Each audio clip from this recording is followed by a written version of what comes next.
क्या आप जानते हैं कि दुनिया में करोड़ों लोग रात सोने के पहले हजारों तरह की गोलियां और चूरन खा खाकर एक हल्की और खुशनुमा सुबह के सपने देखते रात गुजारते हैं। हमारी आंतों से जनित बीमारियों को हम आज के प्रदूषित भोजन और फास्ट फूड के मत्थे भले ही मढ़कर निश्चिंत हो जाएं, लेकिन असल में हम अपने खुद के ब्रेन गट एक्सिस को समझने से साफ कतरा जाते हैं। नमस्कार, मैं गजेंद्र अंतर यात्रा चैनल के तहत ही शारीरिक पीड़ा और मानसिक समाधान की श्रृंखला चल रही है और इसकी आज तीसरी कड़ी है। इसमें हम जानेंगे ब्रेन गट एक्सिस क्या होता है। हमारी आंतों से जनित बीमारियां जैसे कॉन्स्टिपेशन, एसिडिटी, भूख नहीं लगना जैसी समस्याओं से हम कैसे बच सकते हैं, इसके हम 5 कारगर उपाय भी समझेंगे, बिना दवाइयों वाली, बिना गोली वाली। पिछली शाम ऑफिस से निकलकर एक पार्टी में चला गया था। तरह तरह के कई व्यंजन सजे थे और ऑफिस के वर्किंग लंच के बाद कुछ मिला भी नहीं था खाने को, तो भूख भी लगी थी। जा ही रहा था भोजन काउंटर की तरफ कि मोबाइल में एक कॉल आया कि ऑफिस से ही लौटते वक्त एक कलीग का एक्सीडेंट हो गया है, रोड पर पड़ा है। पल भर में सारी भूख हवा हो गई, सारे व्यंजन अखाद्य लगने लगे, निकल पड़ा। यही है ब्रेन गट एक्सिस, जब दिमाग का तनाव आंतों की जठराग्नि को बुझा दे। हमारे आंतों में भी एक दिमाग होता है, सेकेंड ब्रेन कहते हैं इसे।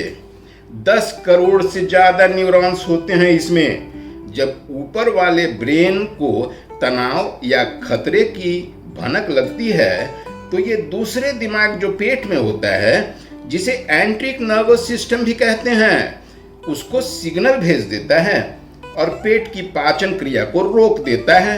शरीर की सारी ऊर्जा और खून आपके मांसपेशियों की तरफ लौट चलती हैं ताकि आप खतरे को झेल सकें, लड़ सकें उस खतरे से।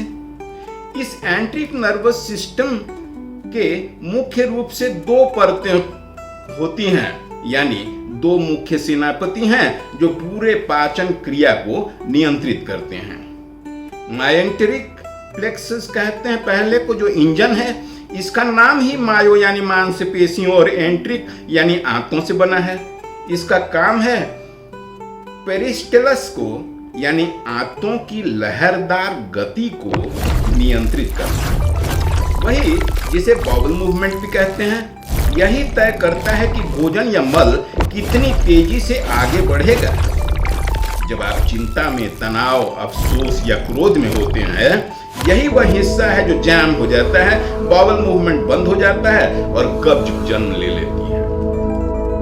दूसरी परत को सब म्यूकोसल प्लेक्सस कहते हैं। यह केमिस्ट है। यह आंतों के अंदरूनी दीवार के अंदर होता है, इसलिए इसका नाम सब म्यूकस है। इसका काम गति नहीं बल्कि केमिस्ट्री को संभालना होता है। पाचन के किस किस स्तर पर कौन कौन से रसायन यानी डाइजेस्टिव जूसेस सीक्रेट करने हैं, एंजाइम्स, एसिड्स आदि, यही हिस्सा जब असंतुलित हो जाता है तो इतने गलत एसिड्स सीक्रेट कर देता है कि एसिडिटी होने लगती है। यही वो 2 सेनापति हैं जो आंतों का संचालन करते हैं, लेकिन जब ब्रेन गट एक्सिस असंतुलित हो जाता है तो ये दोनों आपस में ही लड़ने झगड़ने लगते हैं और हम त्रस्त हो जाते हैं कब्ज से, अपच से, एसिडिटी से, ऐसे विकारों से। तो जब आपका मन पुरानी यादों, गुस्से, डर और भविष्य की काल्पनिक अवसादों को लेट गो करने को तैयार नहीं होता, तो आपका एंट्रिक नर्वस सिस्टम यानी आंतें भी पेट के मल को छोड़ने से इनकार करने लगती हैं। आप भोजन नहीं पचाते, आप तो चिंता पचाते हैं। हमारे भारतीय ऋषि मुनियों ने इसे हजारों साल पहले ही डिकोड कर लिया था। हिरण्य संहिता में इसे अग्निमांद्य कहा गया है, यानी जठराग्नि का मंद हो जाना। योगियों ने कब्ज को कोष्ठबद्धता कहा है, जो सारी व्याधियों की जननी होती है। तभी तो एलोपैथिक हो, होम्योपैथिक हो, आयुर्वेदिक हो, किसी भी प्रणाली के डॉक्टर के पास जाइए, पहला सवाल यही करते हैं, पेट साफ होता है?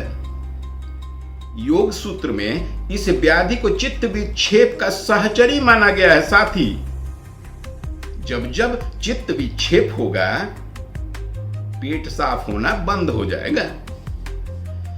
जब तक आपकी अपान वायु यानी वो ऊर्जा जो शरीर से गंदगी बाहर निकालती है, तनाव और चिंता के कारण रुकी रहेगी, कोई भी गोली और चूर्ण आपको स्थायी आराम नहीं दे सकेगा। इसीलिए योगियों ने मौन और मिताहार पर जोर दिया है, ताकि मन शांत रहे और शरीर अपना काम सहजता से कर सके। तो क्या है समाधान? अब इस पे आते हैं एक एक करके। स्थायी समाधान, बिना गोलियों वाले ब्रेन गट एक्सिस को संतुलित करने के 5 सरल अभ्यास। पहला अभ्यास, वज्रासन। भोजन के तुरंत बाद 5 मिनट तक वज्रासन पर बैठें। यह शरीर के रक्त और ऊर्जा के प्रवाह को तुरंत पाचन तंत्र यानी एंट्रिक नर्व की ओर मोड़ देता है। तो वज्रासन पहला उपाय, भोजन के बाद 5 मिनट। दूसरा उपाय, मलासन और अपान मुद्रा का अभ्यास। मलासन मतलब स्क्वाटिंग पोजीशन में 30 सेकंड। तो क्या करें? सुबह सुबह 1.25 लीटर यानी 3 गिलास लगभग गुनगुना पानी पिएं और 30 सेकंड्स मलासन यानी स्क्वाटिंग पोज में बैठने के बाद ही वॉशरूम जाएं। हर सुबह हल्की होने का सर्वोत्तम उपाय। साथ ही दिन भर में कभी भी 3 मिनट अपान मुद्रा में अवश्य बैठें।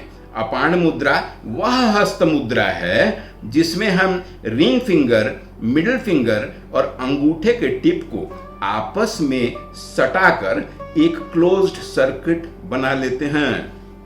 हस्त मुद्राओं के संबंध में पूरी वीडियो इसी चैनल पर उपलब्ध है। इसका लिंक मैं डिस्क्रिप्शन बॉक्स में डाल दूंगा। आप उसे देखकर हस्त मुद्राओं का पूरा रहस्य समझ पाएंगे। फिलहाल तो आगे बढ़ते हैं तीसरे उपाय की तरफ। यह है चंद्रभेदी प्राणायाम। जब भी आप तनाव में हो, डर, गुस्सा या चिंता में, तो चंद्रभेदी प्राणायाम 3 मिनट करें। यह चंद्र नाड़ी को संतुलित करने का अभ्यास है। भोजन से पहले खास करके लेफ्ट नॉस्ट्रिल से सांस लें और राइट से छोड़ें। लेफ्ट नॉस्ट्रिल चंद्र नाड़ी होती है, कूलिंग ऑफ इफेक्ट करता है। अब नाड़ियों के संबंध में भी इस चैनल पर उपलब्ध वीडियो का लिंक मैं डिस्क्रिप्शन बॉक्स में डालूंगा। यह इस चैनल का सबसे पॉपुलर वीडियो है, आपने भी देखा ही होगा। तो आपको तो पता ही होगा कि चंद्र नाड़ी और सूर्य नाड़ी क्या है। नहीं तो देख लीजिए ना, समझ जाइएगा। फिलहाल तो चौथे उपाय पर चलते हैं, 20 मिनट का मौन। मौन मतलब सिर्फ वाणी को विराम नहीं, मन की सोच को भी विराम। भोजन के दौरान आरंभ के पहले से वज्रासन समाप्त होने तक बिल्कुल मौन, कोई आवाज नहीं, कोई सोच विचार भी नहीं। फोन, मोबाइल और टीवी और कंप्यूटर तो हरगिज नहीं। ये सब विचारोत्तेजक होते हैं। ये आपके सेंटिमेंट को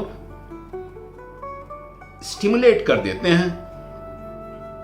और 5वां और अंतिम उपाय, मन का रेचन यानी लेटिंग गो। रोज रात को भोजन के बाद डायरी पर अपने कलम से, अपने हाथों से अपने मन की सारी कुंठाओं को लिख डालें। सभी गुस्से, सभी शिकायतें, सभी डर, सभी अफसोस, सभी विषाद, सब कुछ उतार फेंकें बाहर डायरी के पन्नों पर। कुछ न रहे मन में, ताकि सुबह कुछ न रहे पेट में। मित्रों, आपका पेट आपके मन का आईना होता है। जैसे मन यानी मेन ब्रेन, वैसा ही आपका सेकंड ब्रेन यानी एंट्रिक नर्व। कोई रॉकेट साइंस तो है नहीं, कोई गोली, कोई चूरन नहीं। आप खुद ही समाधान है अपनी हर सुबह के। कोई कठिन हठ योग नहीं है, कोई भारी कसरत नहीं है, बस थोड़ा सा अभ्यास और अपने सेकंड ब्रेन के प्रति थोड़ी जागरूकता। कैसी लगी आज की अंतर यात्रा? हमें लिख के कमेंट में जरूर बताइएगा। हम पढ़ते हैं कमेंट और रेस्पॉन्ड भी करते हैं। और अपने मित्रों को शेयर भी कीजिएगा, वो भी परेशान है। जरूरत है आपकी उनको, और हमें भी जरूरत है आप जैसे सुधी जागरूक श्रोताओं की, ताकि हमारा कारवां बढ़ता रहे। आज के लिए इजाजत दीजिए मित्रों। हम अगले मंगलवार को फिर से आपकी एक नई शारीरिक पीड़ा लेकर आएंगे।